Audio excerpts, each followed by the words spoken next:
আসসালামু আলাইকুম। প্রিয় দর্শক, খবরটাকে অনেকে বলতে পারেন ব্রেকিং নিউজ, অনেকটা তেমনই। দেশে ফেরার বিষয়ে শেখ হাসিনা এতদিন বলে এসেছেন যে যে কোনো সময় তিনি দেশে ঢুকে পড়বেন, খুব শিগগিরই তিনি দেশে ফিরবেন। কিন্তু এবার একেবারে টাইম ফ্রেম বেঁধে দিলেন। ভারতের প্রভাবশালী গণমাধ্যম এনডিটিভিকে দেওয়া এক সাক্ষাৎকারে তিনি জানিয়েছেন যে চলতি বছরের মধ্যেই, অর্থাৎ এ বছরের ডিসেম্বরের মধ্যেই তিনি দেশে ফিরে আসবেন। এর আগে আপনাদের জানিয়েছিলাম যে শেখ হাসিনার পক্ষ থেকে ট্রাভেল পাস চাওয়া হবে। দিল্লিতে বাংলাদেশ হাই কমিশনের কাছে এমন কথা জানিয়েছিলেন শেখ হাসিনার পক্ষ থেকে প্রবাসী একজন আওয়ামী লীগ নেতা, এবং সেই ট্রাভেল পাস চাওয়া হবে 2026-এর 15ই আগস্টের আগেই। কিন্তু প্রশ্ন হচ্ছে যে তিনি কি সত্যিই ফিরতে পারবেন, অথবা তিনি নিজে ফিরবেন কিনা? এই প্রশ্ন অনেকের মাঝেই উকি দিতে পারে। এবং তিনি যে মাঝে মধ্যেই বলেন তিনি দেশে ফিরে আসবেন, তিনি দেশে ফিরে আসতে চান, সেসব বিষয় কিন্তু আমাদের সরকারের পক্ষ থেকে, বাংলাদেশ সরকারের পক্ষ থেকে কখনোই কোনো মন্তব্য করা হয়নি। যেহেতু এবার তিনি একেবারে টাইম বেঁধে দিয়েছেন দেশে ফেরার জন্য, এক্ষেত্রে সরকার কি বলবে বা কি করবে? যেহেতু ইউনূস সরকার থেকে শুরু করে বিএনপি সরকার পর্যন্ত বলে আসছে, বারবার বলে আসছে যে তাদের পক্ষ থেকে ভারত সরকারের কাছে দফায় দফায় অনুরোধ চাওয়া হয়েছে শেখ হাসিনাকে যেন দ্রুত ফিরিয়ে দেওয়া হয়। যে প্রত্যর্পণ চুক্তি রয়েছে, সেই প্রত্যর্পণ চুক্তিতেও নানান ধরনের জটিলতা রয়েছে। যাই হোক, দাবি তো করা হচ্ছে। এখন তো শেখ হাসিনা নিজেই ফিরতে চাইছেন, তিনি ঘোষণা দিয়ে দিয়েছেন। এক্ষেত্রে সরকারের তো, বাংলাদেশ সরকারের তো আর কোনো প্রকার দোষারোপ করার কোনো জায়গা থাকছে না ভারত সরকারের প্রতি, যে ভারত ফেরত দিতে চাইছে না বা ভারত কোনো উত্তর দিচ্ছে না। আবার বিএনপি সরকারের সঙ্গে শেখ হাসিনা দেশে ফেরার বিষয়ে কোনো ধরনের গোপন সমঝোতা করছেন কিনা বা করা হয়েছে কিনা, এ বিষয়েও এনডিটিভির পক্ষ থেকে জানতে চাওয়া হয়েছিল। তিনি মন্তব্য করেছেন, সে বিষয়ে পরে বলছি।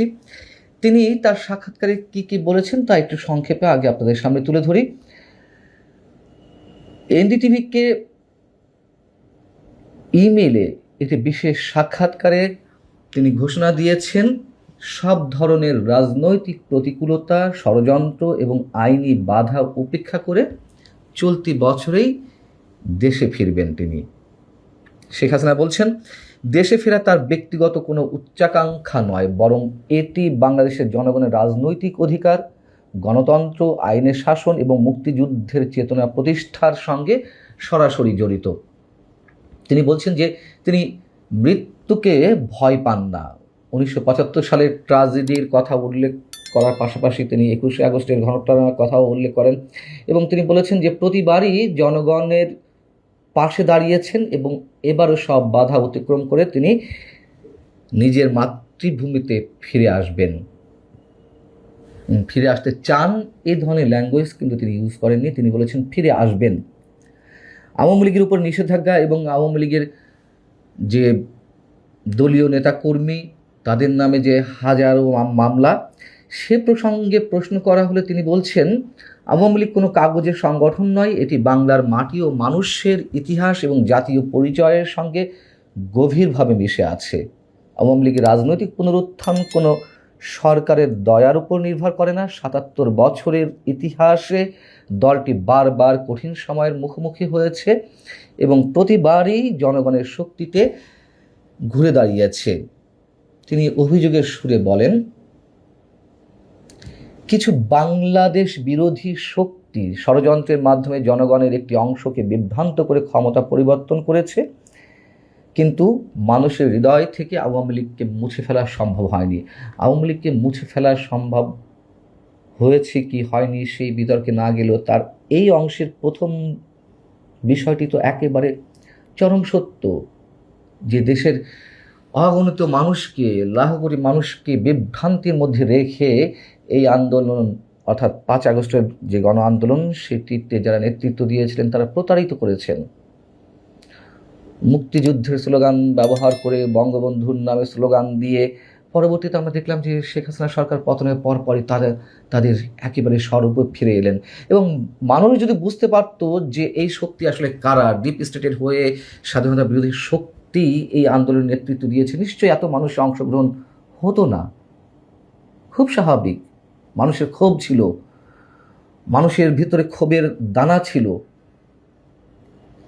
আওয়ামী লীগের সময় যে অপকর্ম বা অন্যায়গুলো হয়েছে। কিন্তু তাহলেও যখন বুঝতে পারতো যে একটা বিশেষ ষড়যন্ত্রের মাধ্যমে সরকার পতনের আন্দোলন, এটি স্বাভাবিকভাবে সরকার পতনের আন্দোলন হতো নিয়মতান্ত্রিক উপায়ে, সেটিও হতে পারে, যে কোনো রাজনৈতিক শক্তি করতেই পারে, কিন্তু এর ভিতরে যে একটা সূক্ষ্ম গভীর ষড়যন্ত্র সেটি মানুষ নিশ্চয়ই বুঝতে পারেনি। যাই হোক, শেখ হাসিনা বলছেন ওই সাক্ষাৎকারে যে 5 আগস্টের পর বাংলাদেশের মূল ভিত্তি জাতীয়তাবাদ, গণতন্ত্র ও ধর্ম নিরপেক্ষতার উপরে আঘাত হানা হয়েছে। এটাও চরম সত্য কথা। এই কথা যেই বলুক না কেন তার সঙ্গে আমরা একমত পোষণ করতে চাই। তিনি বলছেন মুক্তিযুদ্ধের স্মৃতিচিহ্ন ধ্বংস, জয় বাংলা স্লোগান নিষিদ্ধ এবং সংখ্যালঘু ও সাংস্কৃতিক প্রতিষ্ঠানের উপর হামলা বাংলাদেশকে একটি ব্যর্থ রাষ্ট্রে পরিণত করার অপচেষ্টার অংশ। যেটি বলছিলাম যে বিএনপির সঙ্গে কোনো ধরনের গোপন সমঝোতা হয়েছে কি না তার ফিরে আসার বিষয়ে, সেই বিষয়টি তিনি একেবারে নাকচ করে দিয়েছেন। এবং এই ধরনের একটি গুঞ্জন তো রয়েছে, সেইগুলোকে তিনি সব অ্যাভয়েড করে তিনি বলছেন যে প্রশ্নে ওঠে না। আওয়ামী লীগ কারো রাজনৈতিক দয়া চায় না, গণতন্ত্র এবং জনগণের ভোটাধিকার কোনো গোপন দর কষাকষির বিষয় নয়, এগুলো সাংবিধানিক অধিকার। এই জায়গায় এসে অবশ্যই অনেকের কাছে একটু খটকা লাগতে পারে, এটি চরম বাস্তবতা, যে তিনি তো খুব সহজে ফিরতে পারবেন না। যদি প্রথমত বলি যে তার বিরুদ্ধে যে মামলা রয়েছে, তার বিরুদ্ধে যে মৃত্যুদণ্ডের রায় হয়েছে, সেটাকে তিনি মাথায় নিয়ে ফিরতে পারেন। তার কারণ তিনি দেশে ফিরে এলেই তো সঙ্গে সঙ্গে তাকে ফাঁসি কাস্টে ঝুলানো হবে না, তাই না?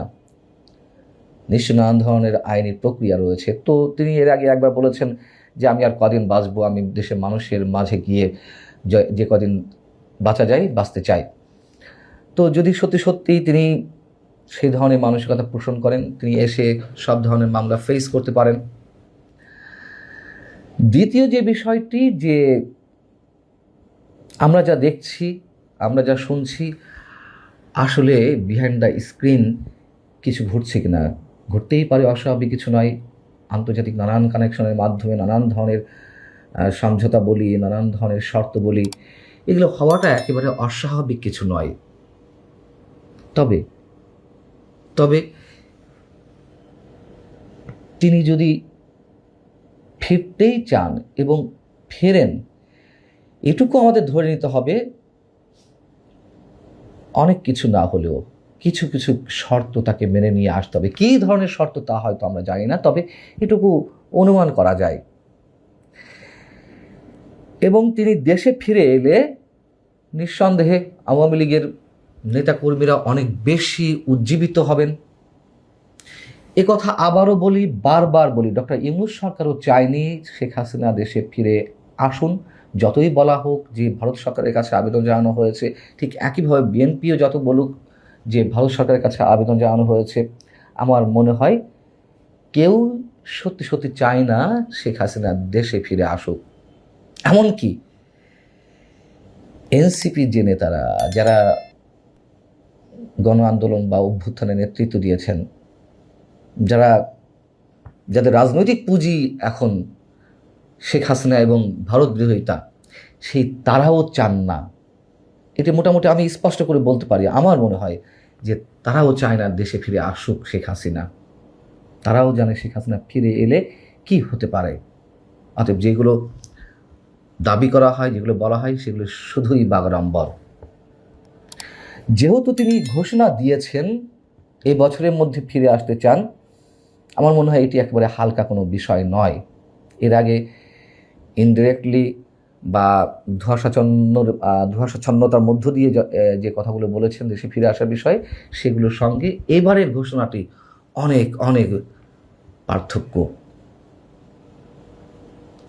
এখন আমাদের দেখার বিষয় সরকার আসলে কি বলে বা কি করতে চায়, সত্যি সত্যি তাকে বিচারের মুখোমুখি করতে চান কি না। আর শেখ হাসিনা যেহেতু বারবার বলে আসছেন এবং এবার নির্দিষ্ট করে বলেছেন, নিশ্চয়ই নিশ্চয়ই কোনো কিছু একটা ঘটছে। আর তিনি যদি বলার জন্যই বলেন শুধুমাত্র, অনেকে বলতে পারেন যে তিনি নেতাকর্মীদের উজ্জীবিত করার জন্য এই কথাগুলো বলছেন। আমার মনে হয় এইবারের ঘোষণাটি একেবারেই হালকাভাবে নেওয়ার কোনো কারণ নেই। ভালো থাকুন সবাই, আল্লাহ হাফিজ।